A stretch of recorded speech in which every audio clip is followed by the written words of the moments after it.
who has been honored with the prestigious civilian award Padma Vibhushan, Padma Bhushan and Padma Shri. He is a scientist, an innovator and a thoughtful leader who has transformed the landscape of Indian research and education. With great honor, I request Raghunathji Mashelkar ji to share his invaluable thoughts with us.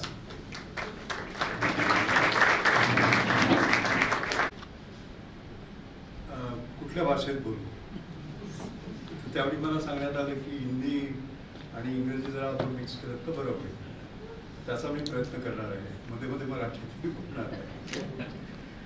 Shri अतुलजी लावटी, श्री नितीनजी ज्ञाती, श्री शेखरजी मुंद्रा, सौभाग्यवती, सुशीलजी राठी, माहेश्वरी विद्या प्रचारक मंडल के सारे पदाधिकारी, इस संस्था के सारे परिवार सदस्य, ऐसे कहूँगा मैं, फैमिली, बहनों और भाइयों. 95 years is a long journey, and just imagine the thoughtful, inspiring leaders creating it. Nitinji, your speech was very inspiring, and you talked about purpose and passion. I like that. I like to talk about 3 P's: purpose, perseverance, and passion. Perseverance, because winners never quit, quitters never win. Nothing is easy in life, and you have to persevere and sort of achieve it. And therefore, the people who built, these visionary people who built this great institution, तुम्ही म्हणालात मगाशी तन मन धन नाही का अर्पित केलं, हे फार महत्त्वाचं असतं. आणि मधून आपण सर्वांनी आधी त्यांचं अभिनंदन, त्यांना अभिवादन करणं फार महत्त्वाचं आहे. दुसरी गोष्ट म्हणजे विद्या, माहेश्वरी विद्या प्रचारक मंडळ. 95 वर्षापूर्वी आपला देश गरीब होता, पारतंत्र्यात होता, आणि त्यावेळी विद्या, शिक्षण याचं महत्त्व जाणून घेणं हे फार महत्त्वाचं. आता मी सायंटिस्ट आहे म्हटल्यावर आपण म्हणणार की बहुतेक एक सायंटिफिक इक्वेशनने हे बहुतेक आपल्या भाषणाची सुरुवात करणार. तर मी तुमची निराशा करत नाही. काय झालं होतं की एकदा चर्चा चालली होती सायंटिस्ट मध्ये की सर्वात मोठं पॉवरफुल इक्वेशन आतापर्यंत कुठलं आलं. तर काबरा साहेब कुणीतरी उभं राहिलं आणि म्हणालं Newton second law of motion, F = ma, force = mass into acceleration. Science मधलं आठवतं ना तुम्हाला? दुसरं म्हणत नाही, न्यूटन नव्हे, आईन्स्टीन. काय बरं, E = mc². पास झाले सगळे. E is energy, m is mass, and c is velocity of light. माझ्याकडे बोलले, तू गप्पा बसलाय, तू काय बोलत नाहीस. तर म्हटलं न्यूटन पण नाही आणि आईन्स्टीन पण नाही. अरे न्यूटन नाही, आईन्स्टीन नाही, कुठलं मोस्ट पॉवरफुल? तर म्हटलं most powerful equation is E = F, education = future.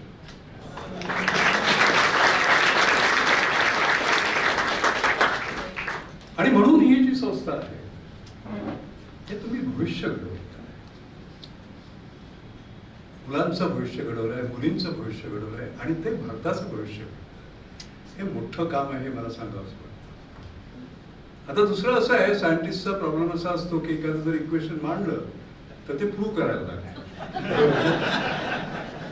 तर तसं प्रूफ देतो मी, ते उभा आहे त्याचं प्रूफ आहे खरं म्हणजे, पण तरी सुद्धा प्रूफ देतो.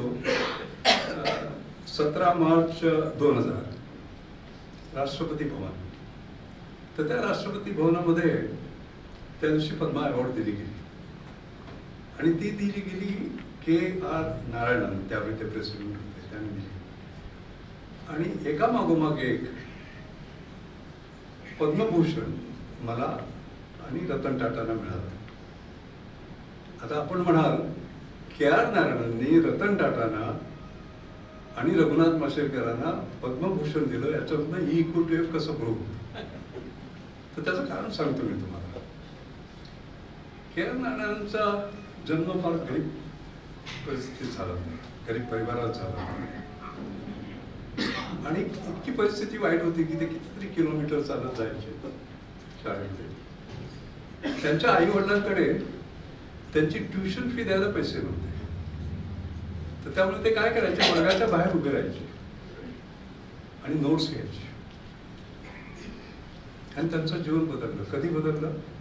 त्यांना टाटा स्कॉलरशिप मिळाली आणि पुढे संधी मिळाली आणि ते मग पुढे राष्ट्रपती झाले.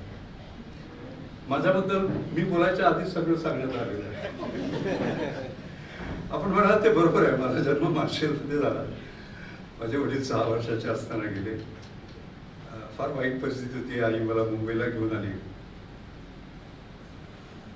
शाळेत कधी गेली नव्हती. थोडंसं लिहिता वाचता यायचं तिला आणि त्यामुळे जे काय काम मिळेल ते करायचे. शिवणकाम, आज उद्या दुसरं काय. 2 वेळा जेवायची भ्रांत होते. She was an excellent food technologist. एकदा जेवण केलं की रात्री भूक लागायची. बऱ्याच रात्री अशा आहेत की आम्ही भुकेला झोपलेलो. 12 वर्षापर्यंत मी अनवाणी पायाने चाललो आणि जसं आपण म्हणालात म्युन्सिपल पिळाच्या खाली अभ्यास केला आणि त्यानंतर चमत्कार झाला. जसं आपण म्हणालात SSC मध्ये 1,35,000 मुलांमध्ये मी 11वा आलो आणि त्यानंतर टाटा स्कॉलरशिप. आता कल्पना करा की 17 मार्चला KR नारायणन जे टाटा स्कॉलर आहेत ते रतन टाटांना, ज्यांच्या फॅमिलीने त्यांना स्कॉलरशिप दिल्यामुळे ते प्रेसिडेंट झाले, त्यांना पद्मभूषण देतात आणि दुसऱ्या एका टाटा स्कॉलरला पद्मभूषण देतात.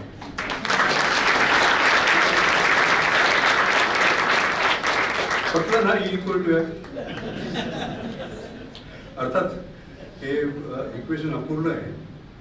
E=F, education equal to future नुसतं नाही आहे. तर future is education plus opportunity. आज आपण पाहिलं असेल की PhD होऊन सुद्धा लोअर डिव्हिजन क्लार्कच्या पोझिशनसाठी अप्लाय, तो मोठा प्रश्न आहे, तो वेगळा प्रश्न आहे. त्याच्यामध्ये आपण हे पाहायला पाहिजे की एज्युकेशन म्हटलं की म्हणजे भविष्यासाठी आपल्या संस्थेसाठी 3 गोष्टींचा विचार करावा. पहिली म्हणजे राईट टू एज्युकेशन, तो सरकारने दिलाय सगळ्यांना. पण दुसरा आहे राईट एज्युकेशन आणि तिसरा आहे राईट वे ऑफ एज्युकेशन. याच्याबद्दल थोडं बोलायचं कारण संस्थेसाठी हे फार महत्त्वाचं आहे. आता राईट एज्युकेशन मध्ये आपण जर बघितलं, शिक्षण बघितलं, ज्ञान संवर्धन, बुद्धी संवर्धन, विचार संवर्धन, स्वास्थ्य संवर्धन, आणि स्वास्थ्य म्हणजे शरीराचंच नव्हे मनाचं, ते फार महत्वाचं. क्षमता संवर्धन, समता संवर्धन, पण सर्वात महत्वाचं म्हणजे मूल्य संवर्धन, नैतिकता. हे फार महत्वाचं आहे. आज आपण जर बघितलं तर समाज संवेदनहीन होतोय, आत्मकेंद्रित होतोय, स्पर्धा वाढते आहे, स्वार्थ वाढतो आहे आणि मानवी मूल्य ढासळत आहेत सध्या. आणि त्यामुळे आत्मिक शांती आणि जर वैश्विक स्थिरता आपल्याला हवी असेल तर ह्या मानवी मूल्य जपणं फार महत्त्वाचं आहे. आणि त्याचं शिक्षण, व्हॅल्यू बेस्ड एज्युकेशन आपण ज्याला म्हणतो, हे फार महत्त्वाचं आहे. त्याच्यावर बरंच बोलण्यासारखं आहे. पण मला कल्पना आहे की आपल्या सगळ्या याच्यामध्ये आपण शिक्षण संस्थांमध्ये हे करतो, पण याचं महत्त्व आता आणखी वाढणार आहे. दुसरं म्हणजे राईट एज्युकेशन. आता आपण पाहिलं आहे की टेक्नॉलॉजीमुळे जग एवढं भरभर बदलत आहे की माणसाची कामं आता यंत्र करत आहे. मानवाचं काम, man is being replaced by machine, हे आपण पाहतो. आता कुठलंही भाषण आर्टिफिशियल इंटेलिजन्स बद्दल बोलल्याशिवाय पूर्ण होत नाही. त्यामुळे मी आर्टिफिशियल इंटेलिजन्स बद्दल बोलतो. आता बघा तुम्ही त्या आर्टिफिशियल इंटेलिजन्स मध्ये एवढे जॉब चाललेले आहेत. बँक एंट्री क्लर्कची आवश्यकता नाही, ग्राहक सेवा प्रतिनिधी म्हणजे कस्टमर सर्व्हिस रिप्रेझेंटेटिव्ह त्याची आवश्यकता नाही. मॅन्युफॅक्चरिंगमध्ये आपण पाहिलं असेल रोबोटिक्स आर्टिफिशियल इंटेलिजन्स जॉब्स कमी होत आहेत. हो, इव्हन गाडी चालवायला नेहमी ड्रायव्हर लागतो ना, आता ऑटोनॉमस व्हेकल्स आले म्हणजे ड्रायव्हर पण नाही का. अशा प्रकारे अनेक जॉब्स आहेत आणि त्यामुळे आपल्या संस्थेला हा विचार करायला पाहिजे की राईट एज्युकेशन काय असणार आहे जॉब करण्यासाठी. आणि त्यामुळे आर्टिफिशियल इंटेलिजन्स म्हणा, मशीन लर्निंग म्हणा, डेटा अनालिसिस म्हणा, रोबोटिक्स, पण सर्वात महत्त्वाचं जसं आपण वर बोलत होतो सॉफ्ट स्किल्स. तुम्ही केमिस्ट आहात, फिजिक्स ग्रॅज्युएट आहात, बायोलॉजी आहात, इंजिनियर आहात, कॉस्ट अकाउंटंट आहे, हे महत्त्वाचं नाही. तर काही जी बेसिक स्किल्स आहेत, उदाहरणार्थ dealing with complexity, volatile, uncertain, complex, ambiguous words, किती भरभर बदल होत आहेत. 20 जानेवारी नंतर केवढे बदल झालेत बघा, ट्रम्प 2.0 आल्यानंतर. बरोबर, जग उलटं पलटं झालंय. त्यामुळे कॉम्प्लेक्सिटी, नंतर critical thinking, creativity, cognitive flexibility, emotional intelligence, हे सर्वात महत्त्वाचं आहे. आणि त्यामुळे ही स्किल डेव्हलप करणं महत्त्वाचं आहे. मला कल्पना आहे की आपल्या संस्थेमध्ये हे सगळं होतं, पण मला असं एम्फसाइज करावं असं वाटतं. आता आपण right education, right way of education, कोविडमुळे आपल्याला मोठा धक्का बसला. शाळा बंद झाल्या आणि त्यामुळे आपलं घरच शाळा झाली आणि रिमोट लर्निंग, ऑनलाईन लर्निंग वगैरे जे आपण कधीच केलं नव्हतं ते करायला लागलं, नाही का. आणि त्यावेळची मला गोष्ट सांगावीशी आपल्याला खास वाटते की कोविडमध्ये माझे मित्र आहेत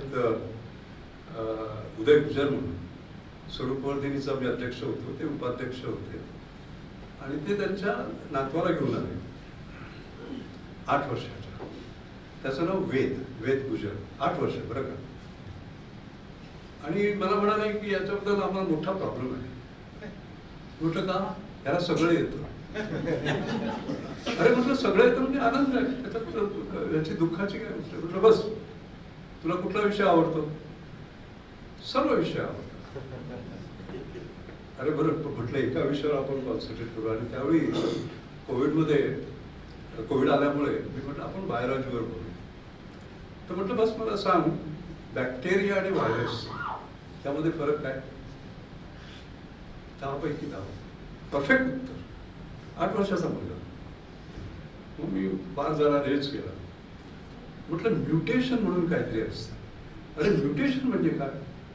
परफेक्ट उत्तर, 10 पैकी 10. मग म्हटलं अजून जरा फार रेज करूया. अरे म्हटलं स्पाइक प्रोटीन म्हणजे काय? 10 पैकी 10 नाही, पण 8 तरी मिळाले. म्हणजे त्याला माहिती होतं त्या 8 वर्षाचं. म्हटलं तुला बरीच माहिती दिसते. तर माझा या आयपॅडमध्ये माझा आणि जेम्स वॉटसन, ज्यांना नोबेल प्राइज मिळालं होतं DNA स्ट्रक्चर शोधल्याबद्दल, आमच्या दोघांचा फोटो आहे. आम्ही एकत्र ब्रेकफास्ट घेतो. तर ते मी त्याला दाखवलं. म्हटलं अरे हे कोण? ओळखता आला नाही, कारण ते फार म्हातारे झाले होते आणि त्यांचा तरुणपणाचा फोटो बाहेर. तर म्हटलं जेम्स वॉटसन. लगेच जेम्स वॉटसन अँड क्रिक, त्यांना नोबेल प्राइज मिळालं. कळलं की नाही याच्याबद्दल. पण त्यानंतर ते त्यांनी सांगितलं तर मी थक्क झालो. ते म्हणे त्या दोघांना मिळायला पाहिजे होतं, ते त्यांना मिळालं. पण तिसरी व्यक्ती होती रोझालिंड फ्रँकलिन, तिला मिळालं नाही. 8 वर्षाचा मुलगा. आणि तो म्हणाल ते बरोबर आहे, कारण तिने ते एक्सरे डिफ्रॅक्शन पॅटर्न काढला होता, त्याच्यामुळे ते डबल हेलिकल स्ट्रक्चर येत होतं. 8 वर्षाचा मुलगा. मग मी त्याला म्हटलं तुला नोबेल प्राइजची बरीच माहिती आहे, तर कुठल्या सायंटिस्टने 2 नोबेल प्राइज मिळाले? ठक्क, मॅडम क्युरी. कुठल्या वर्षी, कशाविषयी? अरे म्हटलं नाही, लायनस पॉलिनला पण 2 मिळाले. No sir, you asked me about science. His first prize was in science, second was in peace. का सांगतोय आपल्याला, नवी पिढी जी तुमच्याकडे शिकायला येणार आहे ती ही आहे, आणि याच्यासाठी शिक्षक कसे तयार करायचे हा तुम्हाला मोठा प्रश्न आहे. मी जरा स्पष्ट बोलतोय, कळलं ना? आणि त्यामुळे हा भाग आपला एक महत्वाचा आहे. दुसरा भाग महत्वाचा म्हणजे आजकालची जी तरुण पिढी आहे ती वेगळी आहे. एकदा मी असंच बोलत होतो आणि मी स्वतः माझं संबंध शिक्षण भारतात झालेलं आहे आणि त्याने काही बिघडलं नाही.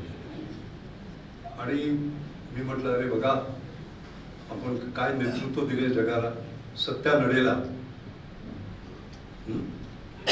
मायक्रोसॉफ्ट, सुंदर पिचाई, गुगल वगैरे असे, तर तुम्ही तसं व्हायला पाहिजे.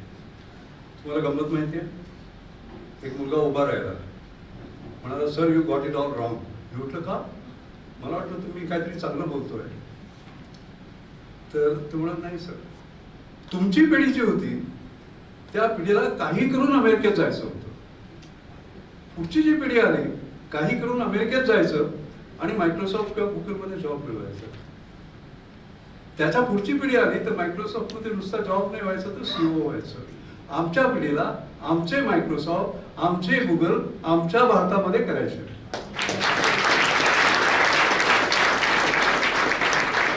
हा जो भाग आहे, आपण नेहमी म्हणतो education, research, innovation and entrepreneurship. Education disseminates known knowledge. Research creates new knowledge. Innovation converts knowledge into wealth and entrepreneurship. Wealth and social growth. And how is it done? Entrepreneurship. आणि त्यामुळे आपल्या संस्थेला पुढे जाऊन या चारी पैलूंवर कसं काम करायचं आणि ही नवीन पिढी कशी जी आहे त्याच्यावर पुढे कसं जायचं, हा एक महत्वाचा भाग आहे. त्याचा विचार तुम्ही केलाच असणार, पण तरी सुद्धा रिइन्फोर्सिंग, नाही का? त्यामुळे दुसरा एक भाग भारताविषयीचा आहे. There is what is called as Bharat at 75 and there is what is called India at 75. आणि त्या दोघांमध्ये प्रचंड फरक आहे. त्याचं कारण सांगतो मी. ज्या आठवड्यामध्ये मला वेद भेटला होता त्याच आठवड्यामध्ये मी वर्तमानपत्रात बातमी वाचली की सातारा जवळच्या एका गावामधल्या 15 वर्षाच्या मुलीने आत्महत्या केली. का? कारण तिला ऑनलाईन एक्झाम देता नाही. का? कारण तिच्या आई वडिलांना तिला टॅबलेट किंवा फोन देता आला नाही. का? कारण ते फार गरीब होते. आता Ved India at 75 is flying आणि Shraddha Pol Bharat at 75 she is dying. ही ग्राउंड रियालिटी आहे, हे झाकता येत नाही. आणि त्यामुळे इनोव्हेशन आपण जेव्हा म्हणतो, मी नेहमी म्हणतो access equality despite income inequality. मला जर ते 60 रुपये दर महिन्याचे मिळाले असते, टाटांना पत्ता पण लागला नाही, त्यांचे 60 रुपये गेले, पण माझं आयुष्य घडलं. I got access equality despite income inequality. आणि त्यामुळे सर्व क्षेत्रामध्ये, टेक्नॉलॉजीच्या क्षेत्रामध्ये आपल्याला ते कसं मिळेल हा त्यातला एक महत्वाचा भाग आहे. आणि म्हणून मला आनंद झाला की तुम्ही दिल्ली पुस्तकं संबंध एंड टू एंड वाचलेत बरं का. आणि त्यामधलं तुम्ही जे लॅपटॉप देण्याचं जे काम होतं ते फार महत्वाचं होतं. आणि म्हणून न्यू एज्युकेशन पॉलिसी 2020 जेव्हा झाली, जी माझ्या अध्यक्षतेखाली महाराष्ट्र गव्हर्नमेंटने केली होती, तर त्याच्यामधला तुम्ही चॅप्टर 8 बघितला तर त्याच्यामध्ये हा सगळा कम्प्लीट डिजिटल ऍक्सेस, म्हणजे नुसता टॅबलेट फेकायची नाही, कळलं की नाही, पण त्याच्या मागे आपल्याला जसं कल्पना असेल बऱ्याचशा गोष्टी लागतात, त्या सगळ्या सरकारने फुकट द्याव्या अशा गरीबातल्या गरीब मुलांना, हे महत्वाचं. त्यामुळे हा डिजिटल ऍक्सेस, कारण काय होणार आहे आता पुढचं शिक्षण होणार आहे ते केवळ डिजिटल नसणार, ते केवळ फिजिकल नसणार, ते फिजिटल असणार. लक्षात घ्या, इट्स अ ब्लेंडेड लर्निंग. आपण ही ग्राउंड रियालिटी आपण पाहायला पाहिजे आणि त्या दृष्टीने आपल्या संस्थेची कशी तयारी करायची हे माझ्या मते फार महत्वाचं आहे. दुसरं असं आहे की आपण आर्टिफिशियल इंटेलिजन्स म्हणतो आणि अशा ज्या हे येतात टेक्नॉलॉजीज येतात, they R game changing, particularly generative आहे. ChatGPT विषयी वगैरे आपण ऐकलेलं असेल. आता आपण एक प्रयोग करूया. महेश्वरी विद्या प्रचारक मंडल has played a great role in promoting education. It is just 5 years away from the century. Please construct a 10-line Hindi poem admiring its journey so far. हा प्रश्न मी आता ChatGPT ला विचारतो तुमच्यासमोर.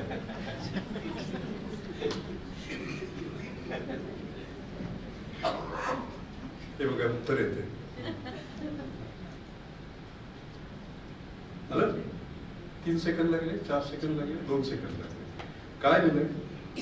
ज्ञान की मशाल जलाकर अंधकार मिटाया, शिक्षा संस्कार श्रम का दीप जगमगाया, हर पीढ़ी को दी दिशा महान, सपनों को दिया नवविहान, संघर्षों में भी अड़िग रहा, शिक्षा का यह पावन सृजन बान, अब शताब्दी की देहरी पर खड़ा, स्वर्णिम युग का है सृजन बड़ा, महेश्वरी मंडल का यश अपार, युगों युगों तक रहेगा साकार.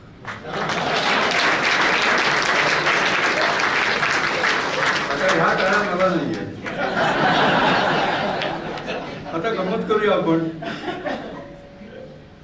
Yeah, this is okay, but I want a more inspiring, more powerful poem. Please give me an alternative. Okay?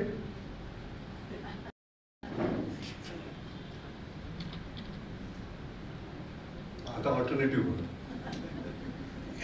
ज्ञान के दीप से तमस मिटाया, हर पीढ़ी को उजाला दिलाया, संस्कार शिक्षा सेवा का संग, बनाया भारत को भी प्रखर एवं दंग, निरंतर आगे बढ़ता गया, हर बाधा से लड़ता गया, 100 वर्षों की ओर अब कदम बढ़े, सपनों की ऊंचाइयों को और ऊंची चढ़े, महेश्वरी मंडल का यश रहेगा अमर, शिक्षा की गुंज से गुंजता यह संसार. म्हणायचं काय आता भेटायला आले होते. ते म्हणाले आता आमच्याकडे 5 वर्ष आहेत, त्या 5 वर्षामध्ये आपण काय करूया. तर त्यांची माझी मोठी चर्चा झाली की आर्टिफिशियल इंटेलिजन्स हे शिक्षणामध्ये आतमध्ये म्हणजे हे कसं उरलं पाहिजे आणि त्यामध्ये इन्क्लुडिंग प्रॉब्लेम सॉल्विंग हे ते वगैरे तो एक वेगळा विषय. पण ह्याच्यावर फार शिदे चर्चा झाली आणि मी त्यांना स्पष्ट सांगितलं की आपण NEP 2020 म्हणतो. NEP 2020चा रिपोर्ट 2019 मध्ये कम्प्लीट झाला. त्याला 6 वर्ष झाली आणि 6 वर्षामध्ये जग बदललेलं आहे. त्यामुळे आम्ही जो रिपोर्ट दिला आहे, शेवगेट कमिटीचा जो रिपोर्ट आहे तो म्हटलं फेकून द्या आणि आता नवीन ह्याच्यामध्ये पाहायला पाहिजे. हे बदल भरभर करतायत हे महत्वाचं आहे. पण मला टेक्नॉलॉजीविषयी बोलायला सांगितलं होतं आणि आर्टिफिशियल इंटेलिजन्सवर मी थोडा बोलतो. कारण असं आहे की एज्युकेशन हेल्थ इतर अनेक ह्याच्यामध्ये त्याचा प्रचंड परिणाम होणार आहे. हेल्थ विषयी बोलूया. माझ्या आईच्या नावाने मी Anjani Mashelkar inclusive innovation award केलं. इन्क्लुझिव्ह करून सर्वसमावेशक म्हणजे गरिबांना सुद्धा त्याचा फायदा व्हायला पाहिजे. तर त्यामध्ये 2 गोष्टी आहेत. आधी हे झालं कसं आहे फार महत्वाचं आहे बरं का. ती पण थोडी गंमत आहे. ते काय व्हायचं मी डायरेक्टर जनरल होतो CSIRचा आणि दिल्लीत असायचो आणि दर विकेंडला मी माझ्या लॅबमध्ये यायचो. रिसर्च कधीच सोडली आणि त्यावेळी मला नेहमी खिशात असे पैसे माझ्या असतात. ते क्रेडिट कार्ड वगैरे जाते पण असतात. जे असतील ते मी आईला देत असते. तिला आम्ही कधीच विचारलं नाही त्या पैशांचं काय केलं. नंतर ती आम्हाला 17 नोव्हेंबर 2006ला त्या गेल्या आणि आमची मुलगी श्रुती तिच्या साड्या ॲडजस्ट करत होती आणि त्यामुळे तिला हे सगळे पैसे सापडले आणि तिथे एक चिठी लिहिली होती. ती मराठीत होती पण त्याचा अर्थ मी सांगतो की आपण कुठून आलो, ज्या गरिबीतनं आलो ते विसरू नकोस आणि गरिबांसाठी जे ज्ञान विज्ञान तंत्रज्ञान विकसित करतात त्यांच्यासाठी यातनं काहीतरी कर असा त्याचा मेसेज होता. आणि मग मी ते फाउंडेशन केलं आणि त्यामध्ये 2 गोष्टी महत्वाच्या आहेत. I am not a great believer in best practice. When you say I am following great practice, you are following great practice. I want India to be leader. So we have to create next practice, which becomes best practice for us. तर आमची सगळी awards ही next practice. दुसरी गोष्ट, making high technology work for the poor very easy, making high technology work for the rich very easy, making low technology work for the poor very easy, making high technology work for the poor. तर आमची सगळी award, आता 14 वर्ष आम्ही ती award देतो. तर त्यामधल्या तुम्हाला काही हे सांगतो, हाय टेक्नॉलॉजी. आता ECG घ्यायचं आहे आपल्याला, तर आपण काय करू, हॉस्पिटलमध्ये जाऊ, लाय डाऊन, आणि मग ती नर्स नीट टाकते, अर्धा तास लागतो, आणि मग प्रिंटआउट येतो, किती पैसे कुठल्या हॉस्पिटलमध्ये आहे त्याप्रमाणे असतं, 500 असेल, 1000 असते वगैरे. समजा तुम्ही पोर्टेबल ECGची कल्पना केली, जो खिशात ठेवता येईल, हा आहे पोर्टेबल ECG. हा 12 देशात गेलेला आहे, US FDA सर्टिफाईड. हा कसा चालतो, हे बघा, 2 सेन्सर्स, 2 अंगठे ठेवा इकडे, 15 सेकंद, नंतर इकडे एक सेन्सर आहे, हे तुमचं हृदय आहे, 15-15-15 सेकंद वरती, 15-15-15 सेकंद. 3 मिनिटांमध्ये जर तुम्ही संकेत हे ॲप डाउनलोड केलेलं असेल तर मेडिकल ग्रेड ECG. आता याचा अर्थ बघा,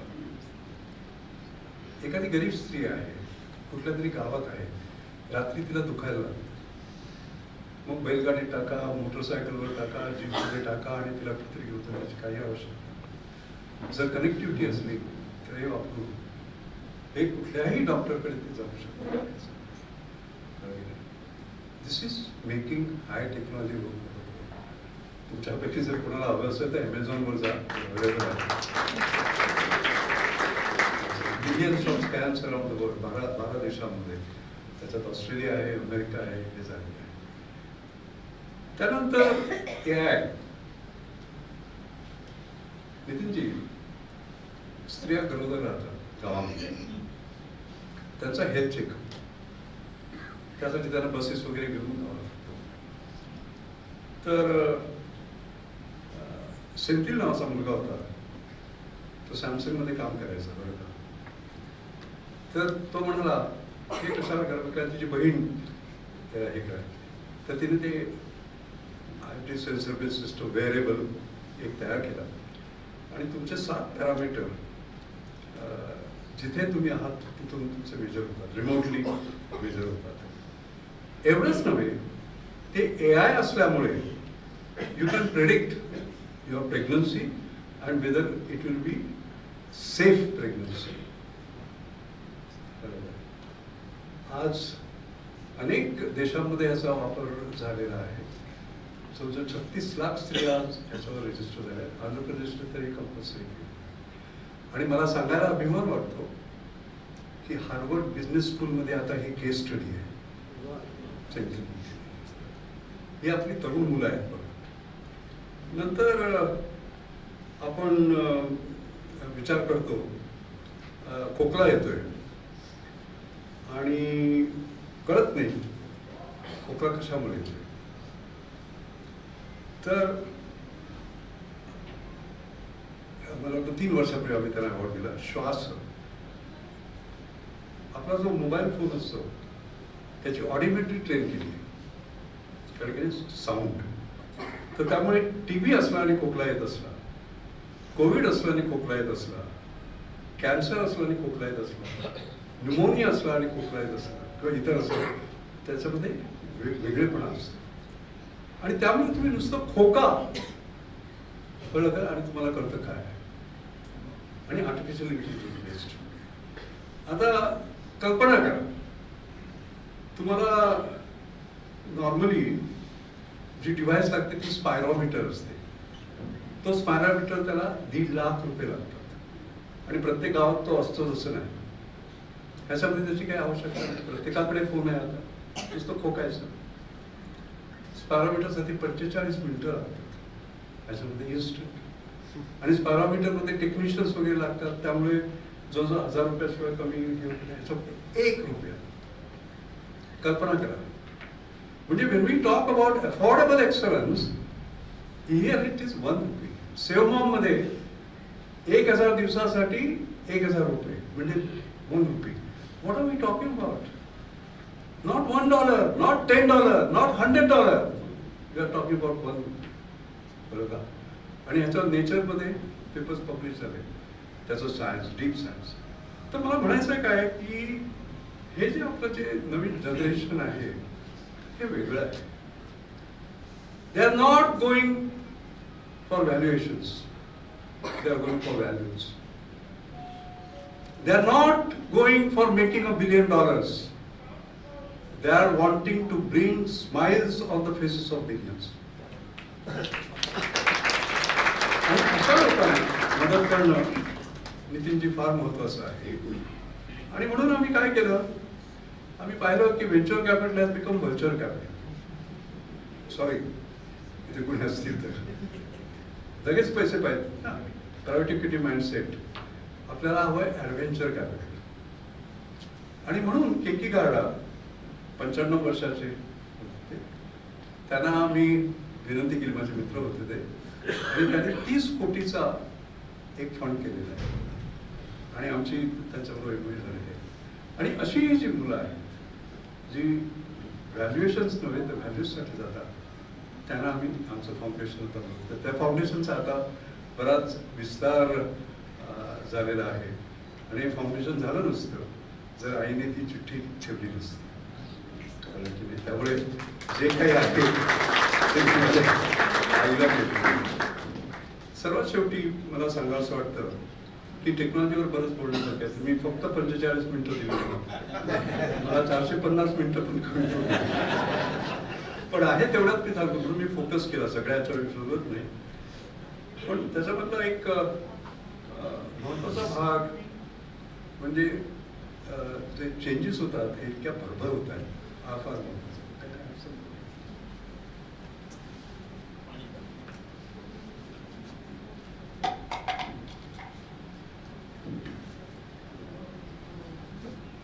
थँक्यू व्हेरी मच. तर आता बघा केवढे हे होतात आणि याची आपल्या संस्थेलाच नव्हे देशाला तयार केलं. आपण 20 जानेवारी पहा, तो फार महत्वपूर्ण दिवस होता, कारण 20 जानेवारीला ट्रम्प 2.0 आले आणि मग जे काय झाले तुम्ही पाहताय. पण त्याच दिवशी चायनाने डीपसीक का AI मॉडेल त्यांनी ते हे केलं आणि फक्त 10% आधीचा जो त्यांचा याला खर्च लागायचा त्याला फक्त 10%. आणि ओपन AI किंवा अँथ्रोपिक ज्याला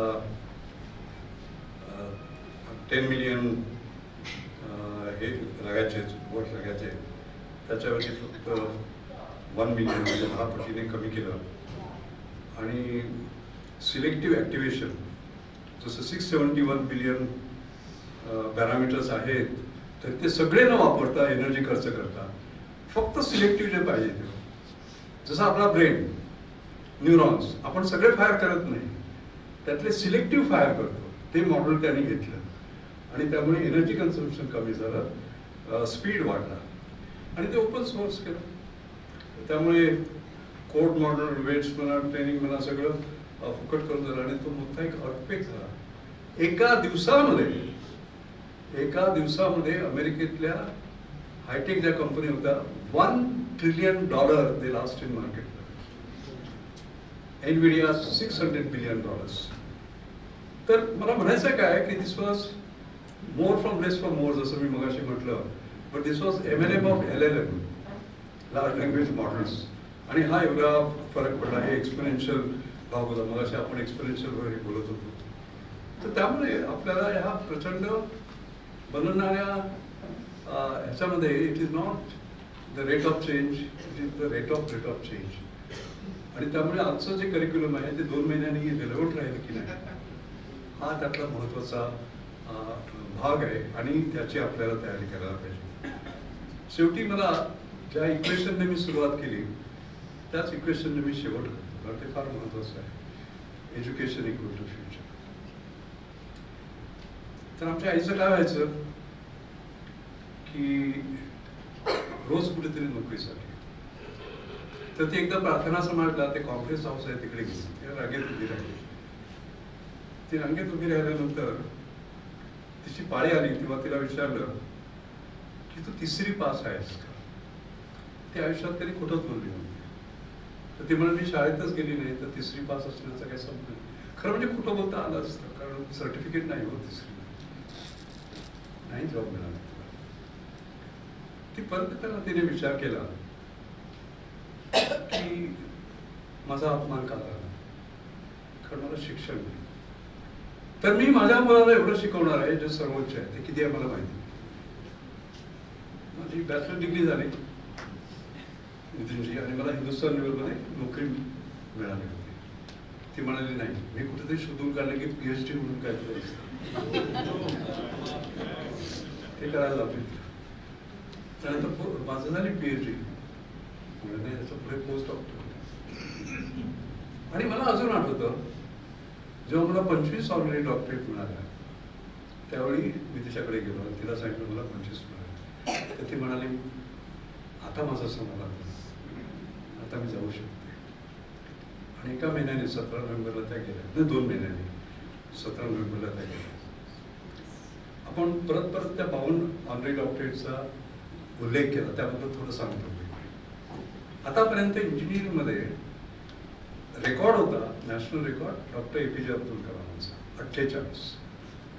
आणि जेव्हा मला 49वी मिळाली डिकीन युनिव्हर्सिटी, त्यावेळी तो रेकॉर्ड मी मोडला. आणि आता 52 आहेत, म्हणजे I know current national record होते. तर मला आठवतं की जेव्हा मला 50वी ऑनरी डॉक्टरेट मिळाली दिल्लीमध्ये, त्यावेळी आपले minister of science and technology, तर त्यावेळी म्हटलं की 25वी मिळाली तेव्हा ती होती, दुर्दैवाने 50वी मिळाली ती नाही आहे. पण although she is no more, she is everywhere. And she must be looking and laughing and saying that because I was not third standard pass, I could not get a job. But my son is holding a national record. We should be thanking that person who did not give the job, give us the job. Basically, हे शिक्षणाचं महत्त्व आहे. म्हणून E=F ने मी सुरुवात केली आणि E=F ने मी शेवट करतो. धन्यवाद.